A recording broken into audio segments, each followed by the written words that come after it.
आज पवित्र शास्त्र से शब्दों को सुनेंगे। कोलोसियों की पुस्तक 3 अध्याय 1 वचन पढ़ेंगे।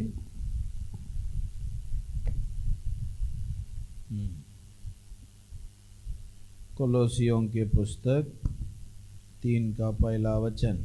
अतः जब तुम मसीह के साथ जिलाए गए तो स्वर्गीय वस्तुओं की खोज में रहो, जहाँ मसीह विद्यमान है और परमेश्वर के दाहिनी ओर बैठा है। प्रार्थना करें। महान परमेश्वर, धन्यवाद इस वचन की गहराई को प्रभु लोगों के लिए तो प्रकट कर। आज जितने लोग इस जगह में उपस्थित है, सबको जो चाहिए प्रभु उन्हें तो प्रकट करके दे। सभी जनों के लिए ये विशेषित गुण वचन की गहराई ताकि आशीष मिलकर जाने पाए। दूर से समीप से जितने इस प्रार्थना में आराधना में जुड़े सभी जनों के ऊपर प्रभु इस वचन की आशीषों को तो देने की प्रार्थना करते। वचन की गहराई को देखने के लिए अपने मन की आंखों को खोल दे। साथ यहाँ बैठे हुए लोगों को एक मन उत्साहित हृदय को तो दीजिए। आशीष कर, दया कर, यीशु के नाम से मांगते हैं, आमीन। हालेलुया। एक बार बोले हालेलुया। सोदरो, प्रभु भोजन का हफ्ता सफ़ेद सफ़ेद में आने के लिए बोला गया, और भी कुछ लोग कलर में हैं। सफ़ेद सफ़ेद में आने का प्रयास करिए। सोदरो नहीं, प्रभु का धन्यवाद। संडे होने से ही वो सफ़ेद वस्त्र हम सबों की जीवन को प्रकट करता है। सोदरो, इसे आशा रखें, प्रभु आशीष करेंगे। ठीक है, आज ये पत्र किसके बारे में लिखा? हम लोग इस एक ही अध्याय से ही आज एक वचन संदेश हम लोग सुनने वाले हैं। ये कोलोसी 3 अध्याय से ही हम एक संदेश को सुनने वाले। ये किसके लिए लिखा है बोलने से उसका पहला वचन की शुरुआत में ही ये हमें परिचय कराया गया। पढ़िए तो। अतः जब तुम मसीह के साथ जिलाए गए। किसके लिए लिखा है? मसीह यीशु के साथ जिलाए गए लोगों के लिए लिखा है। आमीन। अंकी खोल के हालेलुया बोलिए। सोदरो, अभी ये सो जाने से कैसे? अभी तो शुरू किया ही है नहीं? ओके, तो मसीह यीशु के साथ जिलाए गए। कौन यीशु के साथ जिलाया गया? यीशु जैसा पापों के लिए मर के जी उठा, वैसे ही पानी की बपतिस्मा की दृष्टांतों में पाप के लिए मर के पवित्रता के लिए जी उठे हुए लोगों के लिए लिखा है। हालेलुया बोलिए। समझ गया ना? ये अर्थ ये है, मसीह यीशु के साथ जिलाए हुए लोगों के लिए बोल के लिखा हुआ वचन का अर्थ, यीशु पापों के लिए मरा, पवित्रता के लिए जी उठा। सोदरों, यीशु अपराधों के लिए मरा, व्यवस्था के लिए, धार्मिकता के लिए जी उठा।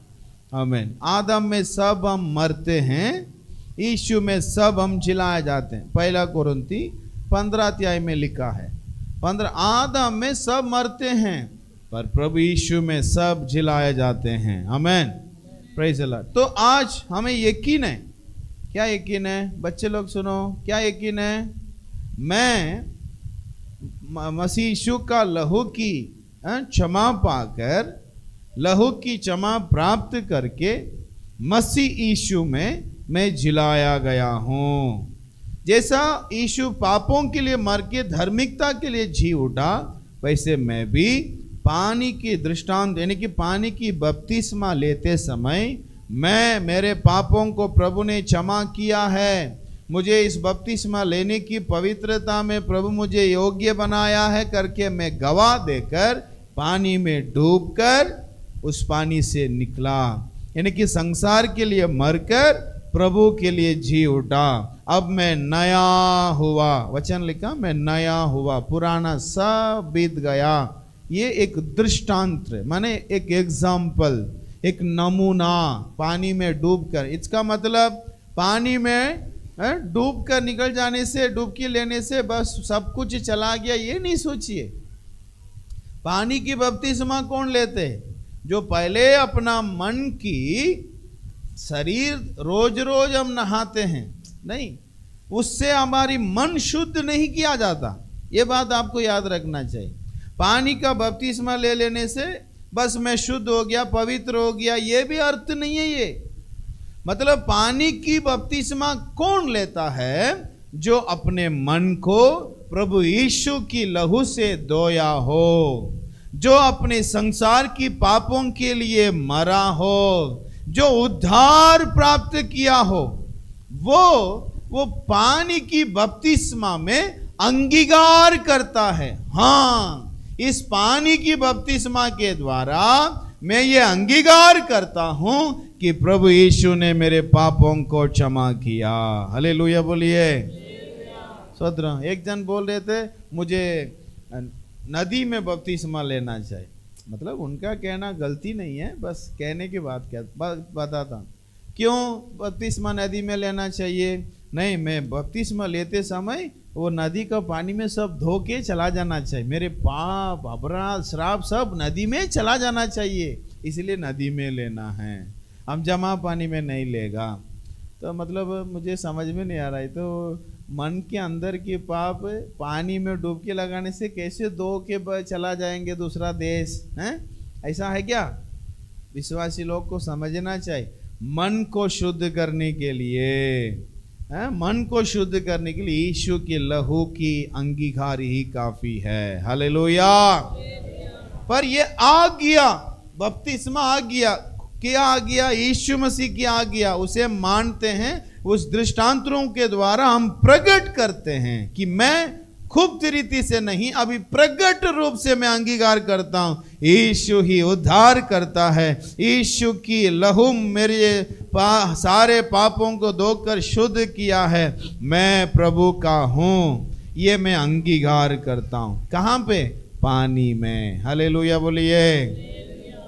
तो उस पानी के जीवन बपतिस्मा के बिना भी, तो इसलिए बपतिस्मा कुछ नहीं है क्या बोलने से, वो भी गलत उपदेश। बपतिस्मा चाहिए, वो पानी के दृष्टांत चाहिए। वचन में ये भी लिखा है, जल और आत्मा से बपतिस्मा ना ले, माने डुबकी ना ले, बोल के लिखा है। मतलब अंगीकार किए, मन में कन्फस किया आपने, पर उसको प्रकट रूप से आप पानी की बपतिस्मा लेना चाहिए। इसलिए बपतिस्मा क्यों लेना है, किससे लेना है, कहाँ लेना है, इस पे बातों को विवरण से बपतिस्मा के समय हम सिखाते हैं।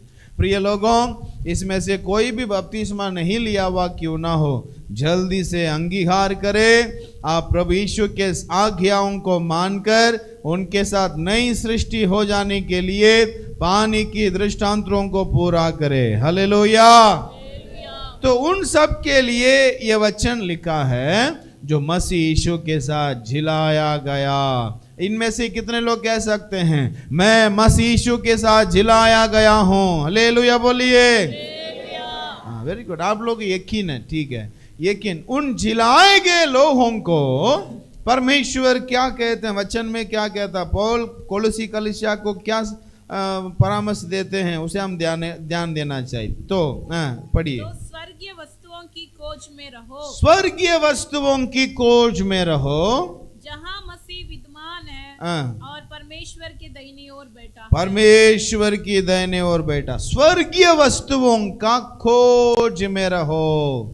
ठीक है। अभी नंबर 1 यहाँ पर आपको परमेश्वर इस वचनों को बताएंगे कि आप प्रभु यीशु मसीह के साथ जिलाए गए लोग हैं, तो आपके ऊपर परमेश्वर का एक बहुत बड़ा टास्क, इंग्लिश में टास्क बोलने से एक योजना रखा प्रभु ने। किस पर? मुझ पर। एक बड़ी उम्मीद रखा। क्या चीज? उसे हम लोग ध्यान देना पड़ेगा। मेरे लोग ऐसा होंगे रहेंगे करके प्रभु ने एक बड़ा टास्क रखा है, इसको हम पूरा करना चाहिए। आज का संदेश में वो क्या काम प्रभु हम पर रखा, उसे रोकने वाली चीज क्या है मुझ पर, किस पर, बोलिए तो आप लोग बोलिए, किस पर? मुझ पर। नहीं, मुझ पर बोलने से होगा, अभी तो पहले बोला था, बपतिस्मा लिए हुए जो मसीह के साथ, जिलाए गए, हाँ बोलिए, किस पर? मसीह के साथ जिलाए गए लोगों पर प्रभु ने एक योजना रखा, उसको पूरा करना किसका कर्तव्य है? किसका कर्तव्य है? बोलिए, आप समझा तो बोलना चाहिए ना, किसका कर्तव्य? मसीह के साथ जिलाए गए वे लोगों का कर्तव्य, ठीक है, मेरी कर्तव्य। तो उसको रोकने वाली कुछ चीजों को भी पौल साथ साथ बताता है, क्या क्या उसको रोकता है, परमेश्वर की योजना को क्या क्या रोकता है, आपके ऊपर परमेश्वर रखा हुआ टास्क को क्या क्या रोकने लगते हैं, इसे भी हम ध्यान करने वाले हैं। एक ही अध्याय में दोनों पौल समझाता है। पहला नंबर 1, प्रभु आपके ऊपर ये योजना रखा है, आप स्वर्गीय वस्तुओं का खोज में रहना चाहिए। हालेलुया, जोर से बोलिए हालेलुया, प्रेज़ द लॉर्ड। ठीक है, अभी थोड़ा प्रैक्टिकल से सोचिए, स्वर्गीय वस्तु का खोजना है तो स्वर्ग में क्या क्या वस्तु है, स्वर्ग में क्या क्या है, उसको हम खोजना चाहिए ना। पहला नंबर 1, स्वर्ग में क्या है? अनंत जीवन।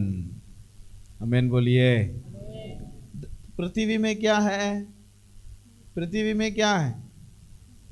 नाशवान जीवन, या तो मरना है बस, आज नहीं तो कल सबको क्या करना है? मरना है। सदा मैं जीवित रहूंगा, यहाँ कोई ऐसा बोल सकते हैं क्या? नहीं।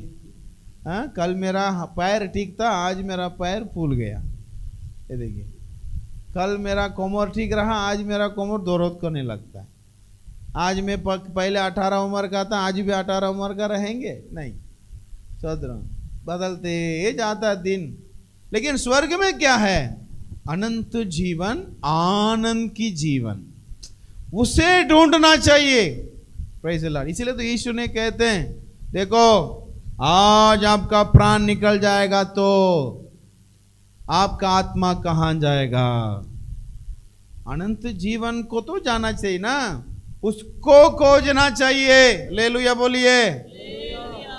कोई हालत, उदाहरण के लिए बोलते हैं, आज सरकार की तरफ से कुछ सुविधा मिल रहा है, अरुणोदय में 1200 मिल रहा है, काम उम छुट्टी करके भी कोनो और को मने पाई जाए के लगी भाई, बता रहा हूँ, अरुणोदय में अप्लाई हो रहा है, जो जो लोग नहीं किया करिए जल्दी, ये भी बता दे रहा हूँ। सरकार सुविधा दे रहा है तो क्या करना चाहिए सब कोई लोगों को ये भी थोड़ा भी ध्यान ही नहीं है, पता ही नहीं चलता उनको क्या हो रहा है क्या नहीं हो रहा है।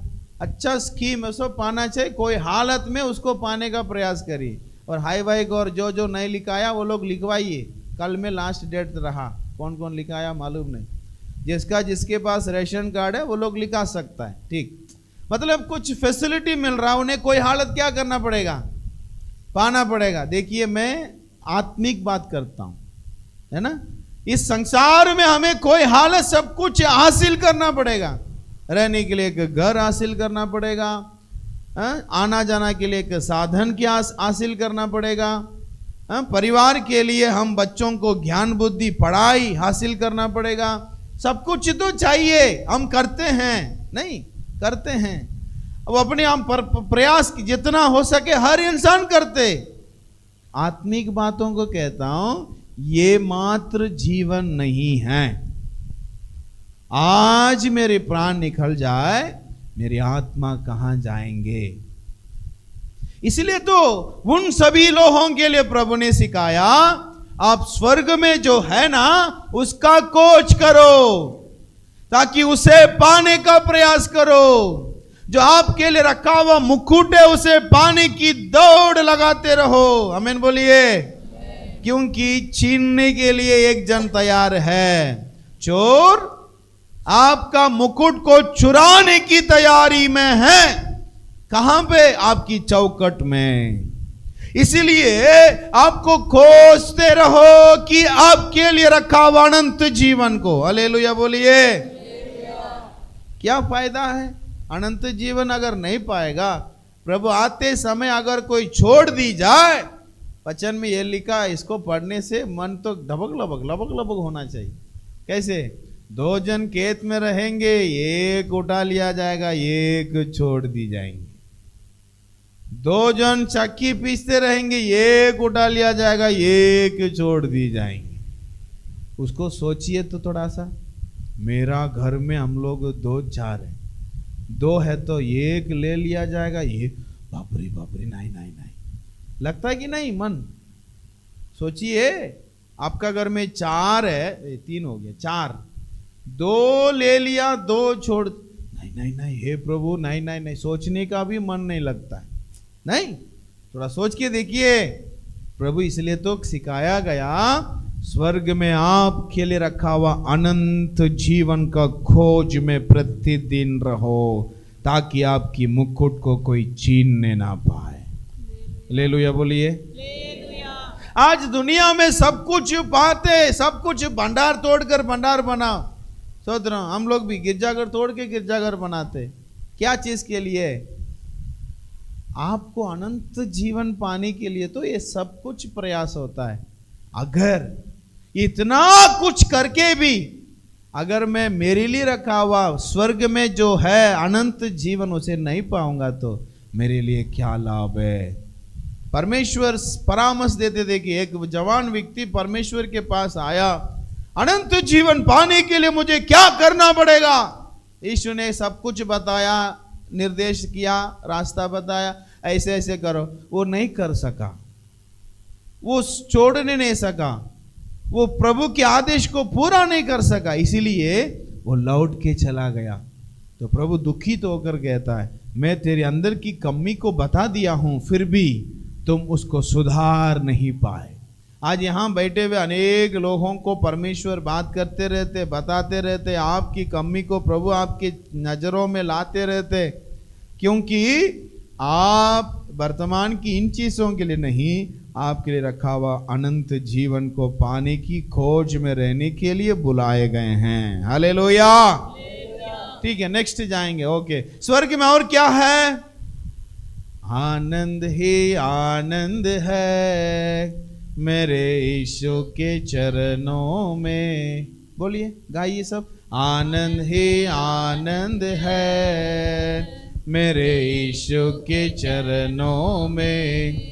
आनंद है आनंद, आनंद आनंद आनंद आनंद है। आनंद ही आनंद, आनंद आनंद आनंद ही आनंद है। आनंद ही आनंद है मेरे यीशु के चरणों में। हालेलुया। आनंद है वहां, उसकी खोज में रहो। क्योंकि संसार में देखें, कभी मेरा चेहरा ऐसा रहता है, कभी मेरा चेहरा ऐसा हो जाता है। ये दोनों अदली बदली होते रहता है, उपाय नहीं, कभी कभी कभी कभी, लेकिन वहां में आनंद है। सदर आमीन बोलिए। आनंद है। क्या आनंद है? एक बार यीशु यूहन्ना पतरस सबको ले गया रूपांतर के पहाड़ में, 3 लोग को लेकर वहां देख रहे हैं, ये लोग को तो बापरे नामने का ही मन नहीं कर रहा है। हाँ, इधर ही डेरा बनाएंगे, इधर ही घर बनाएंगे, नीचे नहीं है जाएगा, यहाँ में तो सुपर बढ़िया लगता है। देखिए, वो आनंद प्रभु की उपस्थिति में है, खोज में रहना चाहिए। हालेलुया। तीसरा क्या है वहां में? और क्या है सोचिए? एक मन। वहां देखिए, सभी स्वर्गदूत एक साथ एक मन से होसन्ना होसन्ना होसन्ना बोलते रहते। यहाँ हालेलुया बोलने से 4 लोग बोलता है, 4 लोग नहीं बोलता है कि नहीं? एक बार बोले हालेलुया। देखिए, इधर देखो थे, उधर देखो थे। वहां में ऐसा नहीं, वननेस, एक मन। गाना गाओ बोलने से सबका मन गाना में लग जाएगा। कोई चूल्हा में, कोई बटवा में, कोई कढ़ाई में, कोई द्वार में, कोई ताला में, कोई चगली में, कोई घोरू में, नहीं, एकदम गाना तो गाना, जो भी चल जाए, सांप भी डूब जाएगा, नहीं फिक्र है नहीं, गाना तो गाना, एक मन तो एक मन। आमीन बोलिए। कभी सांप आने से साइड कर देना चाहिए। आप लोग भी बैठ पकड़ के, सांप को भी पकड़ेंगे बोलने से तड़ंगले दे देंगे, वो बुद्धि से भी करना होता है। ठीक कहता हूं, एक मन, अशांति नहीं, विरोध नहीं, क्रोध नहीं, बैरभाव नहीं, स्तोत्रम पंगा नहीं किसी से, एक मन। हम लोग भी उसी का खोजना चाहिए। मैं भी एक मन से रहूं, सबसे एक साथ रहूं, एक आनंद में रहूं। Praise the Lord. आपके परिवारों में एक मन हो जाए। हालेलुया। स्तोत्रम। ठीक है, संदेश में और भी हम लोग को जाना है ना। वैसे आप लोग घर में भी जाकर सोच के बैठ के सोचिए, स्वर्ग में और क्या क्या है। जीवन का नदी है।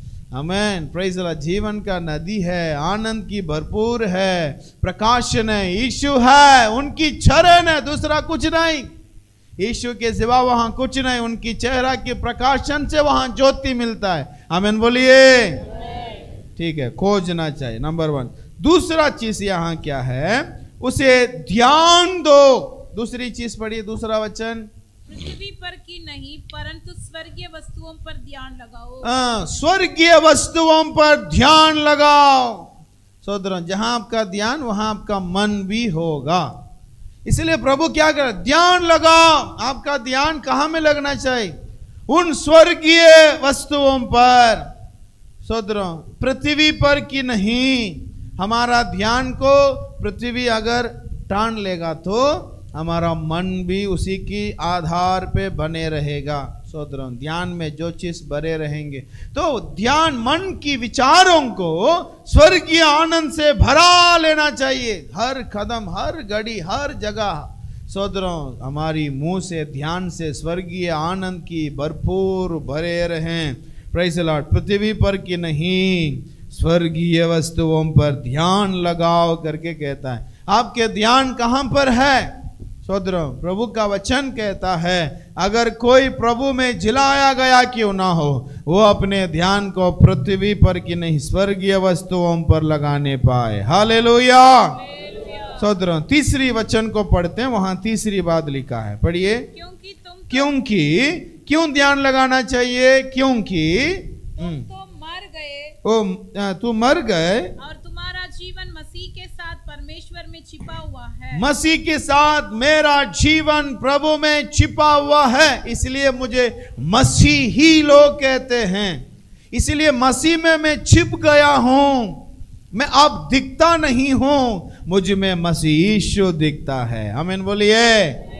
सहोदरों, मेरा जीवन मसीह में छिप गया। मैं उसकी पहराव में, स्तुति हो, उसकी पहराव में है। Praise the Lord. मैं प्रभु में छिपा हूं। मसीह के लोग, तुम मरा था, अब तुम्हारा जीवन परमेश्वर, मसीह के साथ परमेश्वर में छिपा हुआ है। तो हम मसीह में छिपे हुए लोग हैं, क्रिश्चियन लोग हैं। 4 वचन को पढ़िए। जब मसीह जो हमारा जीवन है हाँ। प्रकट होगा, तब तुम भी उसके साथ महिमा सहित प्रकट किए जाओगे। मसीह प्रकट होगा, आप भी प्रकट हो जाएंगे, महिमा सहित प्रकट हो जाएंगे। क्यों? क्योंकि मैं तो मसीह में छिपा हूं, मसीह के अंदर में छिपा हूं। मसीह जब प्रकट हो जाएगा, तब मैं भी महिमा सहित रूपांतर होकर प्रकट हो जाएंगे। हालेलुया। यही योजना मेरे ऊपर प्रभु ने रखा है। वो जब प्रकट होंगे, तब मुझे भी प्रभु प्रकट कराना चाहते हैं सबके सामने। स्तोत्र। रूपांतर मुझे होना चाहिए, क्योंकि मेरा जीवन मसीह में है। हालेलुया। स्तोत्र। कितने लोगों का जीवन मसीह में है, छिपा हुआ है? हालेलुया बोलिए। आमीन। देखिए कितना सुंदर परमेश्वर है। मसीह में मेरा जीवन छिपा हुआ है। मसीह जब प्रकट होगा, तब मैं भी महिमा सहित प्रकट हो जाऊंगा।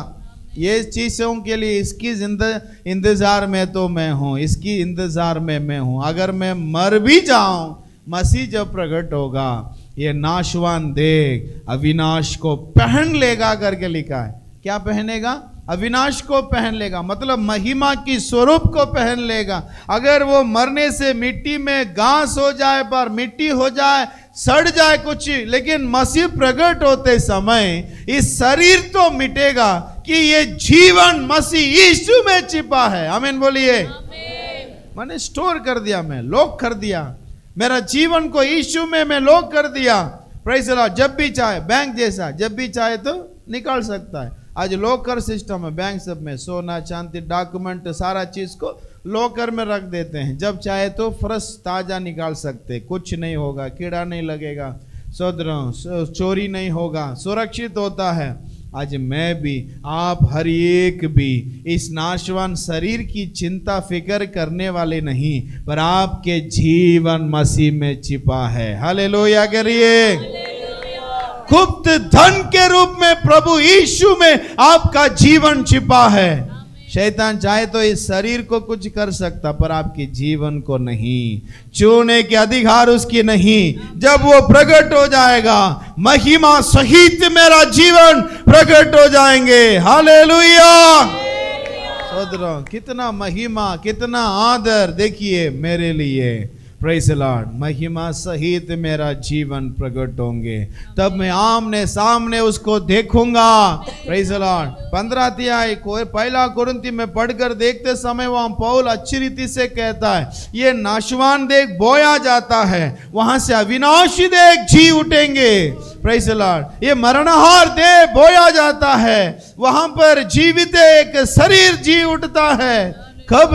क्यों? क्योंकि ये देह मिट्टी तो मिट्टी के साथ मिला दिया जाएंगे, पर ये जीवन मसीह यीशु में है, उसे छूने का अधिकार किसी को नहीं।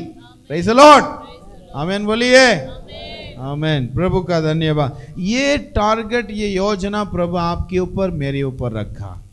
इसे निभाना, पूरा करना, दौड़ को पूरा करना हमारे काम है। Praise the Lord. इसे ये मकसद अब आपके मनों में रहना चाहिए, ये कष्ट आपके मनों में स्तुति हो बोझ के रूप में बने रहना चाहिए। Praise the Lord. ठीक है। अभी ये योजना को बिगड़ाने के लिए मेरे ऊपर, आपके ऊपर शैतान कुछ हथियारों को लेकर आता है। क्या हथियार? आप स्वर्गीय वस्तु को खोजना नहीं चाहिए, आप परमेश्वर की स्वर्गीय ध्यान करना नहीं चाहिए, आपका जीवन मसीह में चिपकर रहना नहीं चाहिए, आप मसीह प्रकट होते समय महिमा सहित प्रकट होना नहीं चाहिए करके हम सबके विरोध में शैतान हथियारों को इस्तेमाल करते रहता है। वो क्या क्या हथियार मैं आज आपको बताता हूँ, उसको ध्यान से आप लोग को रखना पड़ेगा। Praise the Lord. ठीक है। इस 5वें वचन में पढ़ते हैं, इसीलिए वो शब्द काफी गहराई होता है। किस लिए?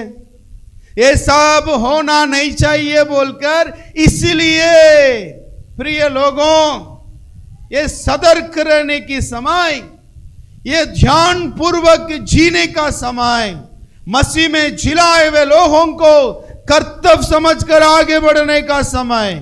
इसलिए हे मेरे भाइयों, हे मेरे परिवारों, ध्यान करो इन हथियारों को। पढ़िए। अपने उन अंगों को मार डालो जो पृथ्वी पर है, जो पृथ्वी पर उस अंगों को मार डालो, ताकि वो योजना को बिगाड़ने का काम करता है।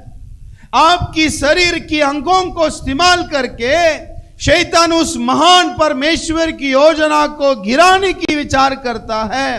वो क्या है? पढ़िए।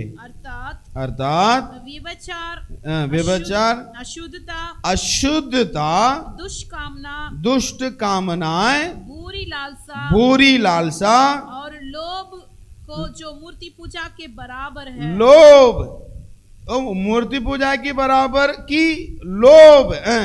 इन्हीं के कारण परमेश्वर का प्रकोप आज्ञा ना मानने वालों पर पड़ता है। ये सब परमेश्वर की प्रकोप को लेकर आता है। प्रभु की योजना को पूरा करने का जगह ये परमेश्वर की क्रोधित को हमारे ऊपर लाता है। किस पर? मसीह के साथ जिलाए हुए लोगों के ऊपर। वही तो मसीह के साथ जिलाए हुए लोग होकर, मसीह की उद्धार पाए हुए लोग होकर, बपतिस्मा लिए हुए लोग होकर, इन सब कामों को करने के लिए अपने शरीर को समर्पण करेंगे, प्रभु की प्रकोप उन पर आता है, क्योंकि वो आज्ञा ना मानने वाले लोगों के बराबर होते। ठीक है, और नीचे पढ़िए।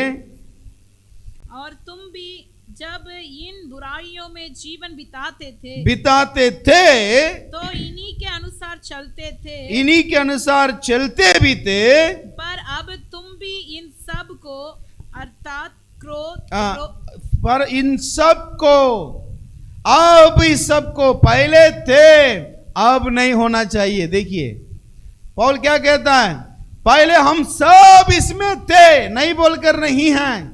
कोई निर्दोष धार्मिक यहां पे नहीं है, कोई थे पर बराबर नहीं रहते हैं, अब इसमें नहीं। वही शब्द कहता है। अब पढ़िए।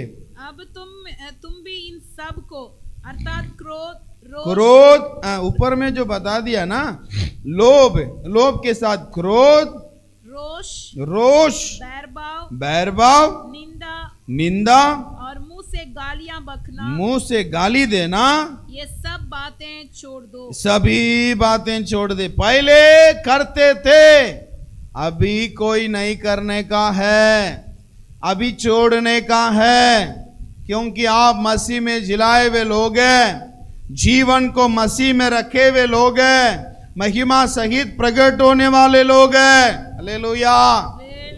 अभी भी करते रहेंगे तो आपके ऊपर का योजना बिगड़ जाएगा, आपके ऊपर परमेश्वर जो प्लानिंग रखा वो बिगड़ जाएंगे, वो शैतान की काम सफल हो जाएंगे। इसलिए अब छोड़ देना चाहिए।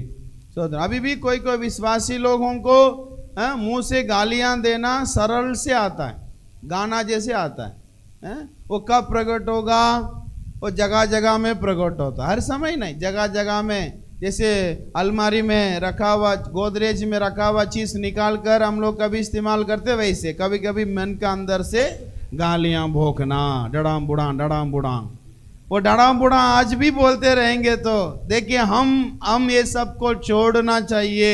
ऊपर में और लिखा क्रोध छोड़ना चाहिए। रोष माने क्या? क्रोध आता जाता है, रोष माने अंदर में रहता, अंगारा जैसे। मैं बताता ना एक बार, सोदरो अंगारा जैसे क्रोध मन में रखा रहना। सोदरो मुंह से प्रकट नहीं पर मन में रखा रहे, उसको रोष कहते हैं। उसको ज्यादा रोष है, बस बहुत दिन तक वो मन में रखा रहता है हर चीज को, उसको रोष नहीं। क्रोध भी, रोष भी, बैरभाव हो, निंदा हो, मुंह से गालियां देना हो। जो नीचे 9 वचन में पढ़ते हैं, एक दूसरे से झूठ मत बोलो, एक दूसरों से झूठ बोलना हो, क्योंकि तुमने पुराने मनुष्यत्व को उसके कामों समेत उतार डाला। पुराने मनुष्यता को जो पहले करते थे अब कुछ नहीं करना है। इसका मतलब पहले हमारे अंदर जो जो गुण स्वभाव थे अब नहीं होना है। कितने लोग आमीन कहते हैं? कितने लोग आमीन कहते हैं? फिर से एक बार। ठीक है, क्या करना इसका? आमीन क्यों कहा? आमीन क्यों कहा? हाँ, पहले थे आज नहीं होना चाहिए, ऐसे ही होने पाए। आमीन कहा है ना? ऐसे होना चाहिए ना, नहीं होना चाहिए? प्रभु भोज में लेने वाले लोग, बपतिस्मा लिए हुए लोग, विश्वासी जनों के अंदर ऐसा नहीं होना चाहिए। हालेलुया बोलिए। Okay, praise the Lord. इसमें झूठ बोलना हो, पुराने मनुष्यता को हम उतार डाला है। 10 वचन पढ़िए। नए मनुष्यत्व को पहन लिया है, नई मनुष्यत्व को मैं पहन लिया हूँ, जो अपने सृजनहार के स्वरूप के अनुसार, सृजनहार यीशु के स्वरूप के अनुसार ज्ञान प्राप्त करने के लिए, ज्ञान प्राप्त करने के लिए नया बनता जाता है। हालेलुया बोलिए। सौदरों ध्यान दिया ना? यही बात वचन के द्वारा सिखाया जाता है। 12 वचन में पढ़ने के समय ये सब क्यों उतार डालना चाहिए, नहीं करना चाहिए बोलने से, मैं प्रभु का चुना हुआ दास। पढ़िए 12 वचन। इसलिए परमेश्वर के चुने हुओं के समान, परमेश्वर के चुने हुए लोगों के समान, जो पवित्र और प्रिय है, जो पवित्र और परमेश्वर की प्रिय हैं, बड़ी करुणा और भलाई, करुणा भलाई, दीनता और नम्रता, सहनशीलता धारण करो। सहनशीलता को धारण करो। छोड़ना चाहिए बोलकर कुछ बताया। अब पूछेंगे हम, लिस्ट पूछेगा, सब बोलना पड़ेगा। देते रहते ध्यान करते नहीं रहिएगा, बोल दिया। छोड़ने के लिए कुछ बताया, धारण करने के लिए कुछ बताया। धरना बोलते हैं हम लोग। बांस का घर बनाते समय धरना ना दौड़ना, शायद क्या रहा, ऐसा पकड़ता है। ये बांस का एक तो कपी बना के नहीं देते, धरना ना, हाँ पकड़। धरना माने दोनों पैर को पकड़ के रहेगा, बीच में छोड़ेगा ही नहीं। माने ये धारण करो, इसको धरना करो, माने झरना नहीं, धरना जो भी हो, कोई बात समझ लीजिए। पकड़ के रहो। क्या पकड़ के रहे? पवित्रता, प्रियता, करुणा, भलाई, दीनता, नम्रता, सहनशीलता को धारण करो। नीचे 13 वचन।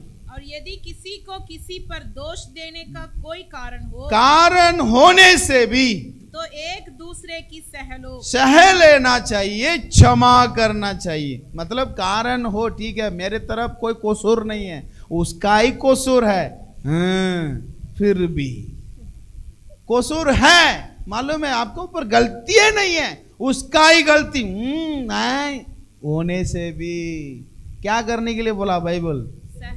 सह लो। और एक दूसरे की चलेगा, ठीक है, कोई बात नहीं, हाँ उसको क्षमा कर देंगे। कारण है, कोई लोग उसका दूसरा तरफ कारण होने से भी नहीं सहेगा, अपना ही ऊपर सब कारण होगा, फिर भी वही करा दे। ये सब वो निजर ऊपर रखी, ओले भी वही करा दे। ठीक है, जो भी हो, आपका ऊपर हो या दूसरा ऊपर, सह लो। हाँ नीचे, एक दूसरे की अपराध क्षमा करो, क्षमा करो। प्रेज़ द लॉर्ड, क्षमा करो। और नीचे, जैसा प्रभु ने तुम्हारे अपराध, परमेश्वर ने आपका क्षमा किया, वैसे ही तुम भी करो। हम लोग का प्रभु क्षमा किया। देखिए, हम एक दूसरों को क्षमा नहीं देंगे ना, प्रभु भी सोचेगा मैं आपको इतना क्षमा कर दिया, तुम इतनी सा क्षमा नहीं करेगा। ईश्वर हमारा कितना क्षमा किया, हमारा गुनाह, गलती, अपराध, सजा सब अपना ऊपर लेकर इतना दया मरम हम सबके ऊपर दिखाया। हम लोग किसी दूसरों के ऊपर एक टुकून भी मरम दया नहीं देखा, लेकिन कम हुई क्या करना तो देखा ही लगी ना। ओके, वचन में लिखा क्षमा करो, सह लो, और प्रभु की प्रेम में। 14 वचन पढ़िए। इन सब के ऊपर, सबसे ऊपर प्रेम को जो सिद्धता का कटिबंध है, हाँ, बांध लो, कटिबंध को बांध लो। प्रेम का सिद्ध बंध जो है बांध लेना चाहिए, प्रभु का प्रेम। प्रभु आप सबको आशीष करेंगे। आज मैं आपको इन 4 भागों को मैं वर्णन कराया, एक ही जगह से समझाया। मेरा ऊपर प्रभु की योजना, मेरा ऊपर शैतान की योजना, दोनों चीजों को समझना चाहिए। प्रभु की काम मेरे ऊपर जैसा निभाना चाहिए, उसको रोकने वाली चीज क्या है? Praise the Lord. और परमेश्वर की चुने हुए लोगों के समान हम आगे बढ़ना चाहिए। हम दूसरा चीज बताया, दूसरा उसका पोषण दिखाया। हम छोड़ने वाली बात, हम धारण करने वाली बात, दोनों चीजों को भी दिखाया। साथ में हम सिद्ध प्रेम में आगे बढ़ना चाहिए। आइए हम सभी प्रार्थना करेंगे, धन्यवाद करें।